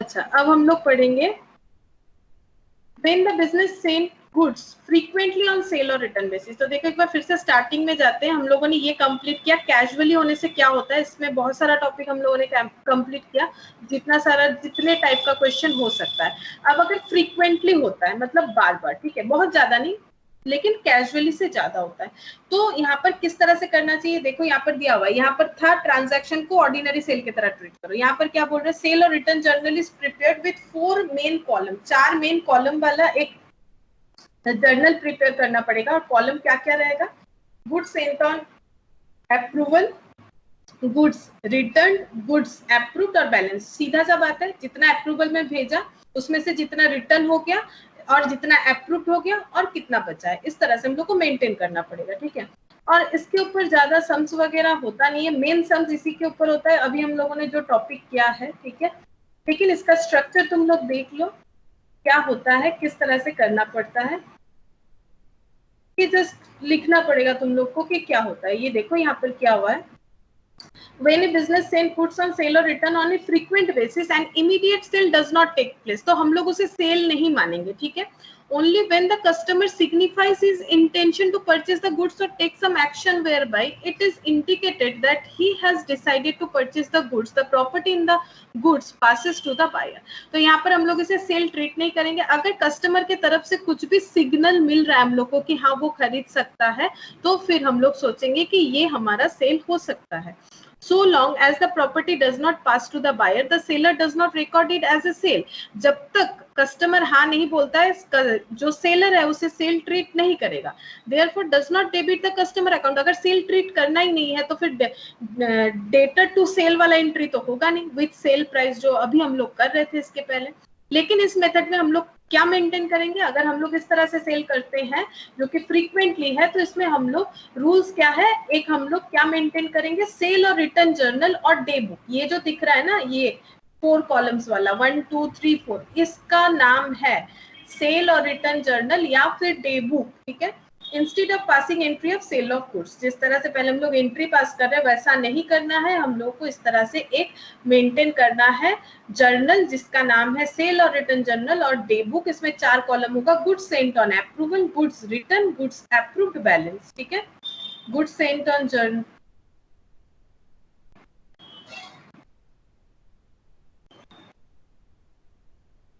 तो देखो यहाँ पर क्या क्या लिखना पड़ेगा, गुड्स सेंट ऑन अप्रूवल, जिस दिन भेज रहे हैं, डेट, पर्टिकुलर मतलब कौन सा गुड्स, कितना सारा, फोलियो नंबर होगा तो वो, एंड अमाउंट, जैसे 20 यूनिट्स इंटू 100 तो फिर 2000। और जब रिटर्न हो रहा है तो रिटर्न का डेट, कितना रिटर्न हो रहा है, अमाउंट, ठीक है। जब अप्रूव्ड हो रहा है तो डेट, कितना अप्रूव्ड हो रहा है, और अमाउंट, और कितना बच रहा है। तो जस्ट यही वाला फॉलो करना है।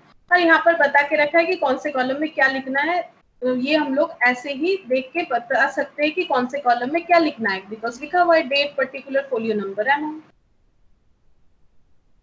और जब अप्रूव हो जाएगा तब हम लोग एक एंट्री पास करवा देंगे कस्टमर टू सेल, क्योंकि क्वेश्चन में इसका टॉपिक का मतलब ही ये है कि जब तक कस्टमर से कुछ भी सिग्नल नहीं मिलेगा हम लोग उसे उस तरह से कॉलमनर फॉर्म में मेंटेन करेंगे। और जब कस्टमर बोलेगा कि हाँ मुझे पसंद है तो फिर हम लोग इसे सेल ट्रीट करेंगे। और सेल ट्रीट करने का एंट्री होता है डेटर टू सेल या फिर कस्टमर टू सेल या फिर ट्रेड रिसीवेबल टू सेल्स। और at the time of preparing final accounts, जब फाइनल अकाउंट्स प्रिपेयर करेंगे, and adjustment entries required for balance goods, जो बैलेंस वाला कॉलम है ना, जिसके लिए अभी भी हम लोग को अप्रूवल नहीं मिला है, ठीक है, उसे हम लोग क्या ट्रीट करेंगे, उसे हम लोग क्लोजिंग स्टॉक ट्रीट करेंगे। तो उसे इस तरह से लिखेंगे, goods with customer on sale और return basis account debit to trading account. तो इसके ऊपर कोई भी सम्स वगैरह नहीं होता है। लेकिन ये जो टॉपिक है इसके बाद न्यूमेरसली वाला, तो न्यूमेरसली मतलब बार बार बहुत ज्यादा जब हम लोग इस तरह से सेल करते हैं तो क्या होता है, देखो उसमें क्या मेंटेन करना पड़ता है, ये देखो इसमें न्यूमेरसली होता है तो फिर हम लोग को दो बुक्स मेंटेन करना पड़ता है। एक का नाम होता है सेल्स और रिटर्न डे बुक, एक का नाम होता है सेल्स और रिटर्न डे बुक, और एक का नाम होता है सेल्स और रिटर्न लेजर। तो एक डे बुक मेंटेन करना है, एक लेजर मेंटेन करना है, और इन दोनों को मतलब एक साथ बोला जाता है मेमोरेंडम बुक। मेमोरेंडम का मतलब ही होता है रफ, रफ मतलब कच्चा, ठीक है, रफ मतलब जो बोलते हैं ना रफ वर्क करते हैं ना, ये मेरा फाइनल आंसर नहीं है, रफ वर्क है, तो उसी तरह से इसे रफ बुक बोला जाता है। दैट इज सेल और रिटर्न बुक और सेल्स और रिटर्न लेजर, एक बुक और एक लेजर मेंटेन करना है। अब देखो किस तरह से मेंटेन होगा न्यूमरसली, इसके ऊपर सम्स होता है।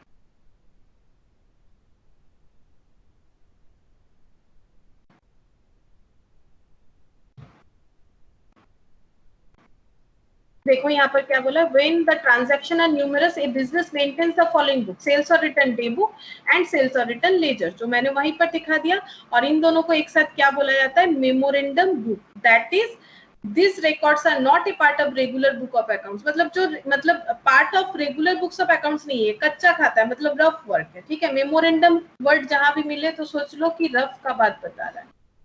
अब यहाँ पर हम लोग को किस तरह से रिकॉर्ड वगैरह करना चाहिए ये हम लोग सीखेंगे। तो देखो किस तरह से रिकॉर्ड करना चाहिए, उस पर हम लोग एक क्वेश्चन यहाँ पर सॉल्व करेंगे। That is question number 3। Question number 3 हम लोग सॉल्व करेंगे।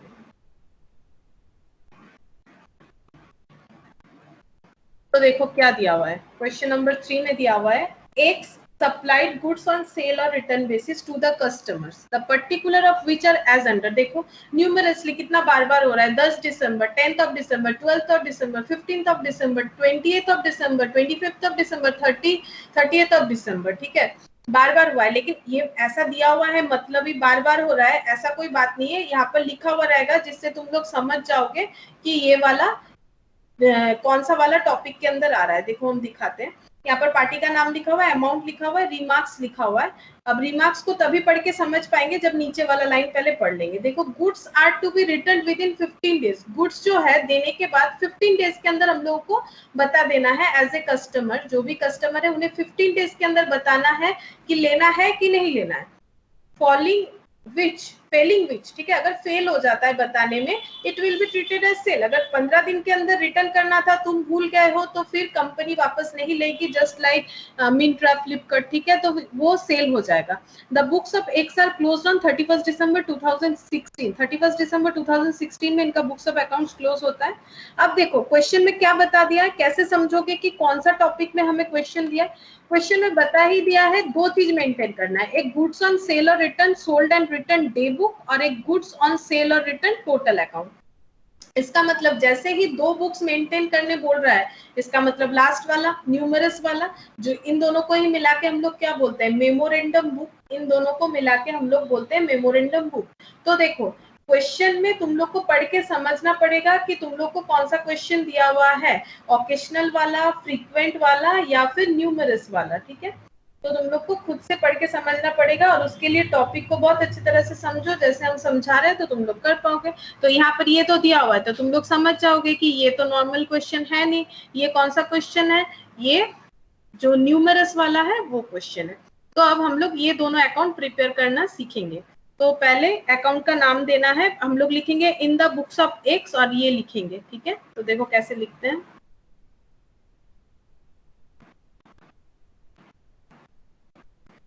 इन द बुक्स ऑफ एक्स,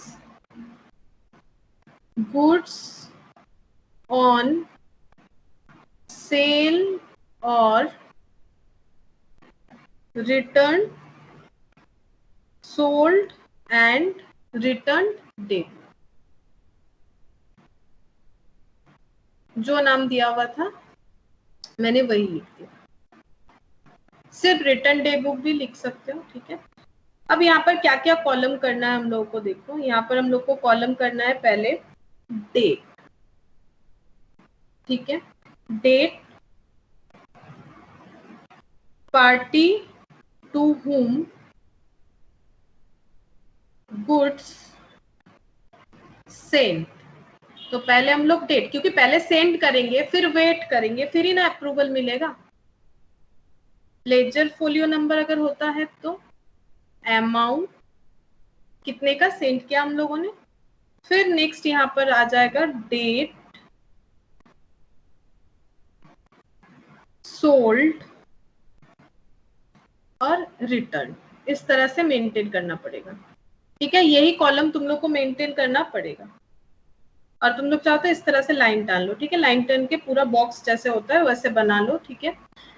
तो यहाँ पर हम लोग को लिखना है date, party to whom goods sent, ठीक है, और लेजर फोलियो। और देखो कंसेप्ट क्या है, पहले हम लोग सेंड करेंगे कितने का सेंड कर रहे हैं, फिर हम लोग चेक करेंगे कि क्या हो रहा है, 15 दिन के अंदर बिक रहा है या रिटर्न हो रहा है। 15 डेज बाद दो ही चीज हो सकता है, या तो सेल हो जाएगा या तो अप्रूवल मिलेगा या तो रिटर्न होगा। और अगर वो फेलियर होता है, कस्टमर अगर फेलियर होता है तो भी हम अपना सेल मानेंगे, ठीक है। तो सबसे पहले देखो 10th of December 2016, तो हम लोग लिखेंगे डेट में 10th of December 2016।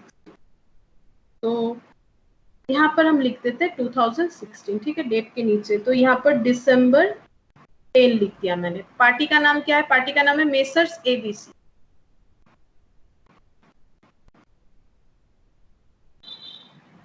Ledger folio number available नहीं है, छोड़ दो। कितने का सेंड हुआ है, 10,000। अब 15 डेज वेट करना पड़ेगा, ठीक है। 15 डेज वेट करने के बाद हम लोग को देखना है कि क्या हो रहा है। तो इसका 15 डेज मतलब डेट बताओ तो कौन सा होगा, मतलब 10th दिसंबर में सेल की हो तो आफ्टर 15 डेज 25 हाँ 25 हो जाएगा, 15 दिन ऐड कर दो, 25 दिसंबर। अब इसका हुआ क्या है देखो, नो इन्फॉर्मेशन टिल 31 दिसंबर। इसको बताना था 25 दिसंबर के अंदर, ये भूल गया या पता नहीं क्या हुआ है। अब दिसंबर 31 आ गया तो इसने कुछ नहीं बताया, तो फिर बताओ मिस्टर एक्स क्या करे बेचारा, वो क्या करे, क्या मान ले इसे, सेल हो गया, सेल मान लेगा ना। तुम खुद को सोचो कि अगर तुम भूल गए हो मिंत्रा को वापस करना, तो मिंत्रा तो वो सेल ही मानेगा, रिटर्न थोड़ी लेने वाला है तुमसे। तो फिर हम लोग सेल के कॉलम में लिख देंगे कितना, 10,000। यहाँ पर रुपीस का साइन लगा लो, हम लोग मान लेंगे इसे 10,000 जो है वो सेल हो गया। तो काफी इजी है ये वाला, वो सब एंट्री वेंट्री कुछ नहीं करना है, बस थिंक लॉजिकली और लिखते जाओ। अब देखो 12th of December 2016 messrs DEF। तो 12th of December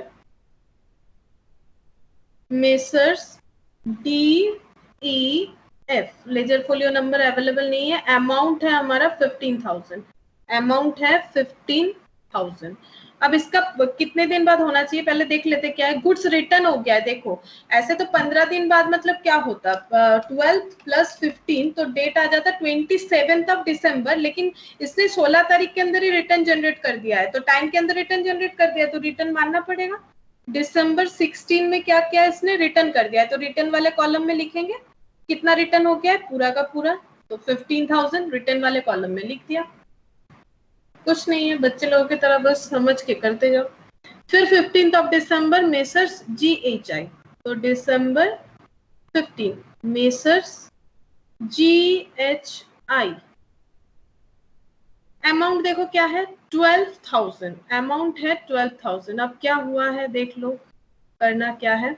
goods worth 2,000 return on 28 दिसंबर 2016, 2000 का रिटर्न हो गया, तो क्या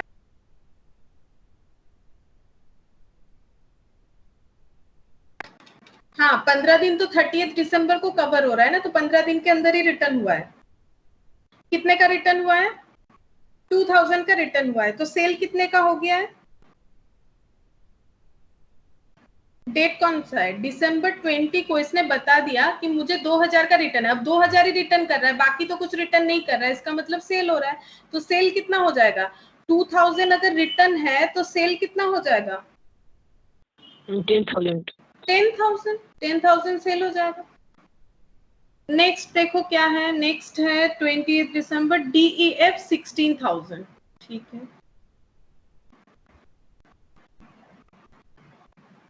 दिसंबर 20 मेसर्स DEF और अमाउंट है हम लोगों का 16,000। अब इसने क्या किया है देखो, इसने रिटेन्ड रख लिया है और इसका अप्रूवल दिया है 24 तारीख को, तो क्या 15 दिन के अंदर ही दिया है? हाँ 15 दिन के अंदर ही दिया है। देखो 20 तारीख से 15 दिन ऐड करने से तो वो नेक्स्ट मंथ चला जाएगा, इसने ठीक टाइम पे अपना अप्रूवल दे दिया, तो ठीक है।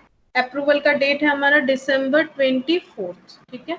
December 24 में इसने अप्रूवल दे दिया है सारे के सारे गुड्स का। तो यहाँ पर अमाउंट हो जाएगा हम लोगों का कितना, 16,000 है, 16,000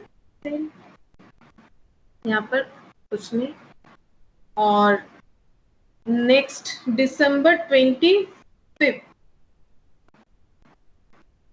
मेसर्स ABC कितना है देखो, 11,000 गुड्स रिटेन्ड, 11,000 गुड्स रख रहा है, ठीक है। December 28 देखो, December 28 को बोल रहा है कि गुड्स रिटेन रखना है मुझे। क्या 15 दिन के अंदर ही बता दिया है? बता तो दिया है ना, 25 से 28 दिन तो सिर्फ 3 डेज ही होता है, 15 दिन के अंदर बता दिया है तो कोई प्रॉब्लम नहीं है। सेल 11,000 का हो गया है सेल। और 30 दिसंबर 2016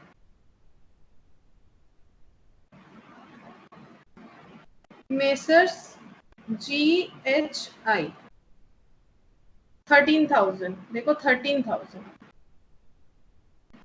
अब बोल रहा है नो इन्फॉर्मेशन टिल 31 दिसंबर, तो इन्फॉर्मेशन नहीं मिलेगा, वेट करना पड़ेगा, कुछ नहीं कर सकते। खुद ही तो 15 दिन बता के रखे हो ना, तो एक ही दिन तो हुआ है, लेकिन इसको अपना अकाउंट क्लोज करना है, तो ये क्या करे बताओ? कुछ नहीं करेगा, वेट करना पड़ेगा, कुछ नहीं कर सकता, वेट करना पड़ेगा। टाइम तो अभी गया नहीं है, ठीक है। टाइम चले जाने से सेल बोल के काउंट कर सकता है, टाइम अभी नहीं गया है तो वेट करना पड़ेगा, ठीक है। वेट करना पड़ेगा कि मैंने पार्टी को भेजा है, अब देखते हैं क्या होता है। अब तुम लोग को क्या करना है, ये सारा कॉलम जो है अमाउंट का, उसे टोटल करना है। तो टोटल करो, रिटर्न वाला और ये टोटल करो अमाउंट को। टोटल करके मुझे बताओ कितना हो रहा है। 10, 15, 12, 16 बताओ कितना हो रहा है। 13, 11 एंड 13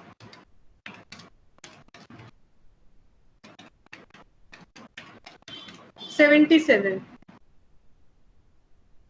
ये वाला हो रहा है 77,000 और ये कितना हो रहा है 10, 10, 16, 11, 10, 10, 20, 30, 36 और 11 मतलब 47,000 और ये 15 एंड 2 तो कितना हो जाएगा 17,000, ठीक है।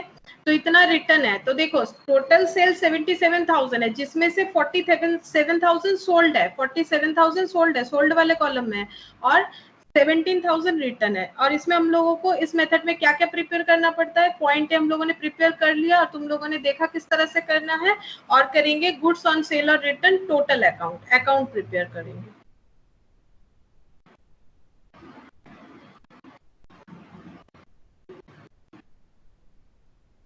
गुड्स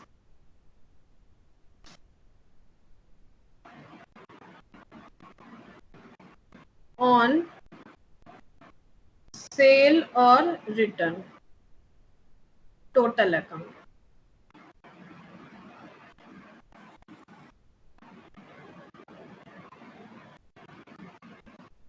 तो इसमें हम लोगों को करना क्या है, इसमें हम लोगों को लिखना है कि कितना सेल हुआ है, कितना रिटर्न हुआ है। तो सबसे पहले 31 दिसंबर 2016 में सेल कितना हुआ है, by goods sold on sale और रिटर्न बेसिस 77,000 इतने का सेल हुआ है। और 31 दिसंबर 2016 में हम लोग को लिखना है टू रिटर्न कितना हो रहा है, तो रिटर्न हो रहा है 17,000। कॉलम देखो, कॉलम से पता चलेगा 17,000 का रिटर्न और सेल हुआ है 47,000। 7,000 और 2 सेल्स 47,000, 2 बैलेंस CD कितने का कुछ नहीं पता, उतना ही बैलेंस आ जाएगा, चेक करके देख लो। 77,000 से माइनस कर दो, -17,000 -47,000, तो देखो 13,000 जिसका अभी तक हम लोगों को कुछ नहीं पता है वही बैलेंस आ रहा है। देख लो ये 13,000, इसका कुछ नहीं पता है, तो यहाँ पर हो जाएगा 77,000। ठीक है, 77,000। तो अकाउंट को किस तरह से बनाना है, ये देखो गुड्स ऑन सेल और return total account. Total account में हम लोग दिखाएंगे कि सेल 77,000 है, जिसमें से 17,000 जो है वो रिटर्न है और सेल है 47,000। ठीक है, सेल है 47,000, तो बचा कितना 13,000। इसका हम लोगों को अप्रूवल चाहिए, ये या तो ये अप्रूव्ड होगा या तो ये रिटर्न होगा। तो ये हुआ अगर हम लोग न्यूमरसली न्यूमरसली अगर करते हैं तो क्या होगा। ठीक है,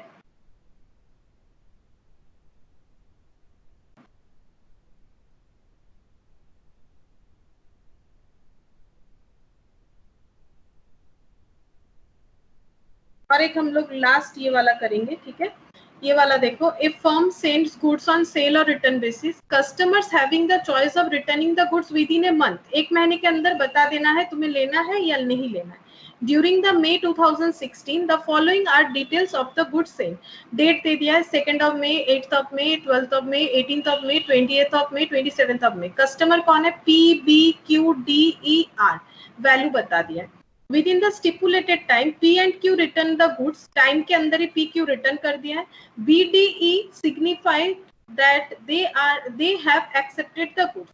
BDE बोल रहा है उन लोग को goods लेना है। So in the books of the firm, the sale or return account and customer P for sale or return account on 15th June 2016। हम लोग को 2 अकाउंट प्रिपेयर करने बोल रहा है। देखो 2 अकाउंट प्रिपेयर करने बोल रहा है, एक बोला है सेल और रिटर्न अकाउंट प्रिपेयर करो। ठीक है, यहाँ पर अकाउंट बनाने बोला है, दैट इज लेजर, सेल और return account and customer P account for sale और रिटर्न अकाउंट 15 जून 2016। तो हम लोग को 2 लेजर प्रिपेयर करने बोल रहा है। तो ठीक है, हम लोग लेजर को तो हम लोग को पता ही है, हम लोग लेजर प्रिपेयर करते हैं। पहला लेजर का नाम है सेल और रिटर्न अकाउंट, सेल्स और रिटर्न अकाउंट, और एक लेजर है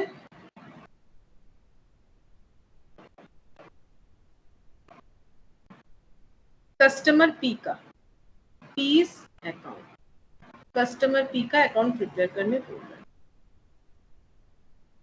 सेल और रिटर्न अकाउंट, तो देखो कितना सेल हुआ है, पहले तुम लोग वो मुझे काउंट करके बताओ कितना सेल हुआ है। पहले तो हम लोगों ने सेल का एंट्री करना है ना, सेल का एंट्री क्या हो जाएगा बताओ, डेटेड टू सेल, तो कितना सेल हुआ है टोटल करो, 15,000, 20,000, 28,000, 3,000, 1,000, 26,000, टोटल करके बताओ कितना सेल हुआ है। और एंट्री क्या होता है, सेल्स डेटेड टू सेल, तो पोस्टिंग क्या होगा, बाई डेटर। ठीक है, बाई यहाँ पर सन्ड्रीज लिख रहा है, बहुत सारा डेटर है ना, बहुत सारे डेटर को एक साथ बोलते हैं सन्ड्रीज डेटर। 31 मई 2016, बताओ टोटल कितना हो रहा है। हेलो,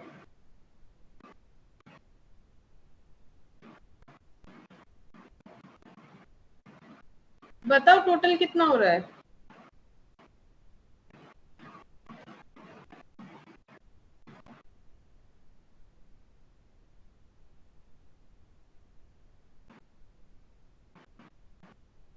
बताओ टोटल कितना हो रहा है,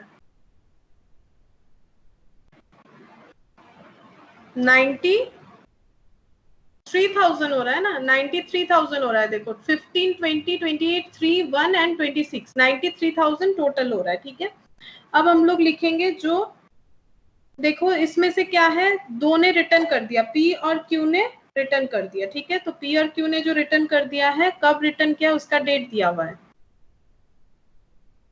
ये देखो पी और क्यू ने जो रिटर्न कर दिया है 15 जून बोला है, रिटर्न हुआ है 15 जून, और सेल जो हुआ है उसमें से बाकी लोगों ने सेल मान लिया है। तो यहाँ पर देखो हम लोग लिखेंगे 15 जून का एक एंट्री होगा, एक 31 मई का एंट्री होगा। 31 मई को लिखेंगे टू सन्ड्रीज, ठीक है, सेल्स, जो सेल्स हो रहा है, ठीक है, जो सेल्स हो रहा है, कितना सेल हो रहा है, किन लोगों का सेल हो रहा है, बी डी ई। तो बी डी और इनका टोटल करो, 20,000 और 1,000, 23 और 1 मतलब 24,000, 24,000 का सेल हो रहा है। और 15 जून को क्या हुआ है, 15 जून को टू सन्ड्रीज यानी डेटर है, ठीक है, टू सन्ड्रीज। यहाँ पर क्या हो रहा है, रिटर्न, यहाँ पर रिटर्न का एंट्री करेंगे। तो रिटर्न कितना हो रहा है, रिटर्न हो रहा है P और Q। तो P का कितना है 15, Q का है 28, तो 15 और 28 मिला के होता है 43,000। तो फिर 15 जून को बैलेंस कितना दिखेगा, टू बैलेंस CD, ये हो गया 26,000। बैलेंस करके देख लो 26,000।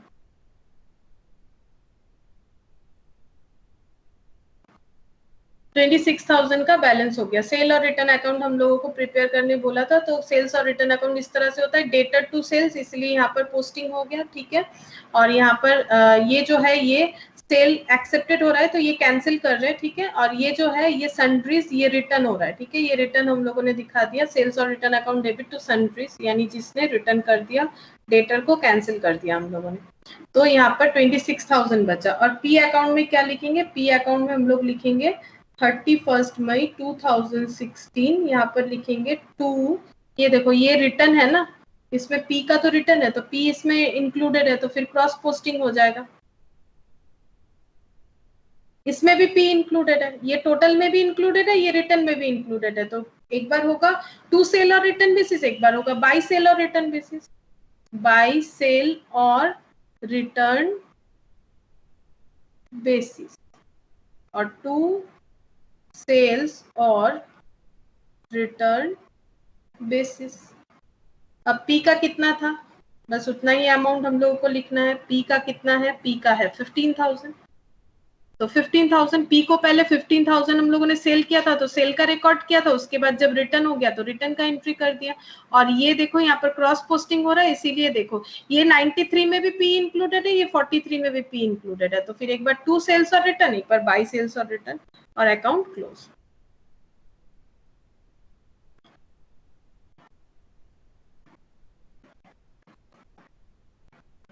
तो देखो यहाँ पर जितना टाइप्स ऑफ क्वेश्चन होता है हम लोगों ने किया, और आज इतना ही करेंगे हम लोग, ये चैप्टर खत्म। एंड हम इसका पीडीएफ जो भी है और क्वेश्चन शेयर करेंगे तुम लोग के साथ, तुम लोग को होमवर्क करके मुझे दिखाना है। नेक्स्ट दिन हम क्लास में पूछेंगे कि होमवर्क तुम लोगों ने क्या क्या किया है।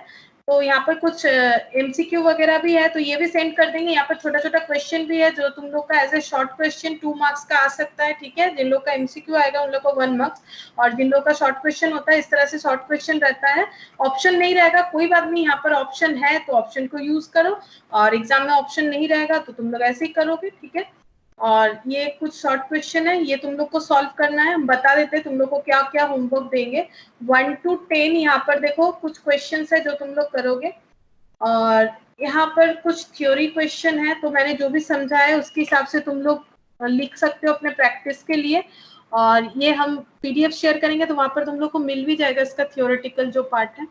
और ये वाला क्वेश्चन हम लोगों ने कर लिया, क्वेश्चन नंबर 1। क्वेश्चन 2 करोगे, क्वेश्चन 3 भी मैंने करवा दिया, ठीक है। तो क्वेश्चन 2 करना है होमवर्क में, और ये जितना भी शॉर्ट क्वेश्चन है 1 to 10 ये शॉर्ट क्वेश्चन को कवर करना है, बस इससे इतना ही करना है। और बाकी जो भी हम लोगों ने पढ़ा वो पूरा करके चैप्टर को कंप्लीट कर लेना है बहुत अच्छी तरह से। और नेक्स्ट दिन हम लोग नया चैप्टर स्टार्ट करेंगे। ये एक छोटा सा चैप्टर होता है जिसको हम लोगों ने कंप्लीट कर लिया। बस तुम लोग वो होमवर्क अगर कर पाओगे तो मुझे लगेगा कि हाँ मैंने सिखा दिया तुमको।